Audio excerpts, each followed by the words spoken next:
Prime Minister Narendra Modi na forceful loina LIC SBI amadi atai national bank singda invest on people wafambu Joint Parliamentary Committee semduna thigana haidna ngasi Manipur Pradesh Congress Committee ki apunba tuan ba sebadal amadi atai loop sing yaruga protest tokre yamnaba miyamna Manipur ki governor ki lebum oriba Raj Bhavan tamna thamjenduna protest toki Sangsiliba Kongress ngasi ki matangda MPCC ki spokesperson su oriba and Bhupen Dana phumbu ki wafam Kurima ki MP yaure hairaga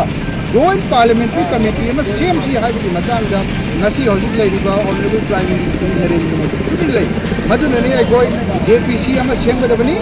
Masih Manipur Pradesh Congress committee हम सो आई कोई frontal organisation पूरे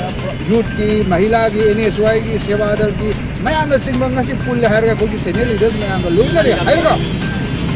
नसी आई कोई ने तौरीबा धरना मसी याम peaceful होइबा democratic right नि अखोगी parliament अखोगी leader सिंगी statement बु वांगा हन बंग नमद्र कान अदाने की वाही हम त पनब यादर कान सिदी ngasi भारत की प्रजा खुद मंगन वहंग हंगी मदुदी डिमांड तौरी श्री नरेंद्र मोदी की सरकार हम प्राइम मिनिस्टर श्री नरेंद्र मोदी की मदुदी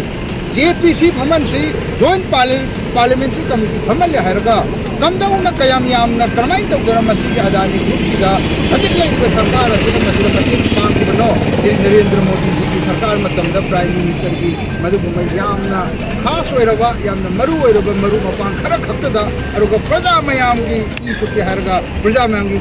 पैसा पुरमा मांगोन पीरगा मी खरा खक्तन काना नब सिनबसे मसिगुम बसिनो कोन पॉलिटिक्स हाइना कौरबसे मसिगी मसक्ता कांग्रेस पार्टी सेंगना both inside the house and outside the house throughout the state throughout the country ai koi masigi mayok talai haibase masigi message ki loina koi nasi Raj Bhavan da Manipur ki governor ki ge mawa mak tara koi legitimate